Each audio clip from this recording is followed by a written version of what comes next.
Khadijah At-Tahirah radhiyallahu an bermimpi melihat matahari turun ke rumahnya hingga menerangi rumah dan juga sekelilingnya.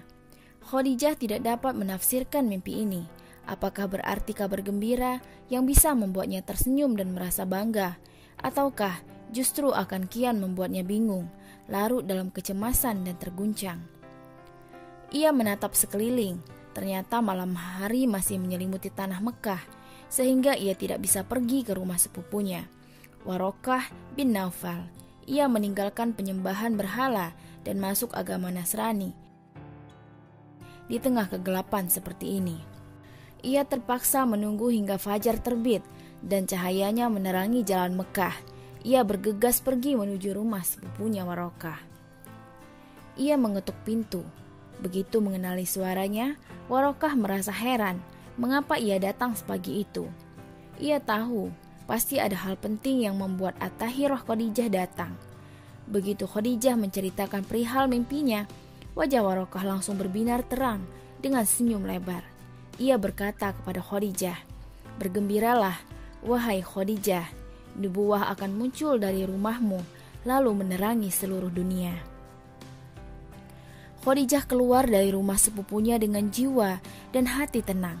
Ia berjalan menuju rumah dengan langkah lamban, dengan dipenuhi pikiran. Di mana posisinya dari nubuwah? Warokah sering menuturkan kepadanya dari penjelasan-penjelasan yang ia baca dalam kitab-kitabnya, bahwa seorang nabi dari Arab akan diutus dan masanya sudah tiba. Namun, di manakah posisinya dari semua itu? Apa urusannya dengan nabi Arab yang zamannya sudah tiba itu?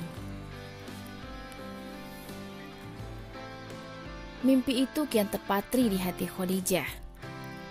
Kaum Quraisy memiliki tradisi hari berkumpul di dekat Baitul Haram. Dalam salah satu perayaan ini, Khadijah pergi dari rumah menuju Ka'bah.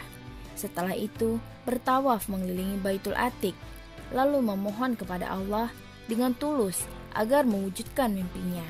Setelah itu, ia bergegas menuju perkumpulan kaum wanita Quraisy di dekat Ka'bah. Ia duduk bersama mereka, lalu berbincang-bincang berbagai hal dan cerita. Di saat itu, suara para wanita dihentikan oleh suara teriakan seorang lelaki yang berdiri di dekat mereka. Lelaki yang berteriak tersebut seorang Yahudi. Ia berdiri di dekat para wanita dan berteriak, "Wahai kaum wanita Quraisy!" Para wanita Quraisy menoleh ke arahnya dan mendengarkannya.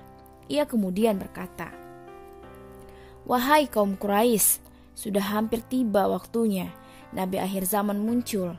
Maka siapa di antara kalian yang bisa menjadi suaminya, jadilah suaminya."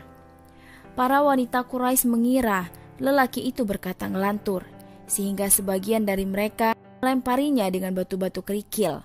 Sebagian lainnya melontarkan caci maki kepadanya dan mengusirnya dari sana. Sementara Khadijah jantungnya berdebar keras karena kata-kata si Yahudi itu mengingatkannya pada mimpi yang belum lama ini ia alami.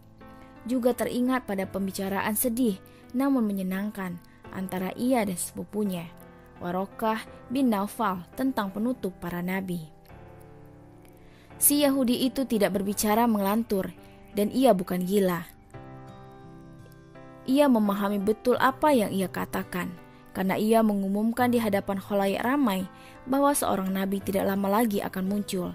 Dan ia menyerukan siapa di antara wanita Quraisy yang bisa menjadi suaminya. Dalam mimpinya, Khadijah melihat matahari turun dari langit Mekah dan berada di rumahnya. Pikiran Khadijah dipenuhi banyak hal, banyak pikiran yang bergelut di dalam hayalannya, seraya menanyakan, apakah semua ini hanya mainan belaka? Sekali-kali tidak. Demikianlah kisah mimpi yang telah dialami oleh Ibunda Khadijah radhiyallahu an sebagai pertanda bahwa nubuah itu akan hadir dari rumahnya.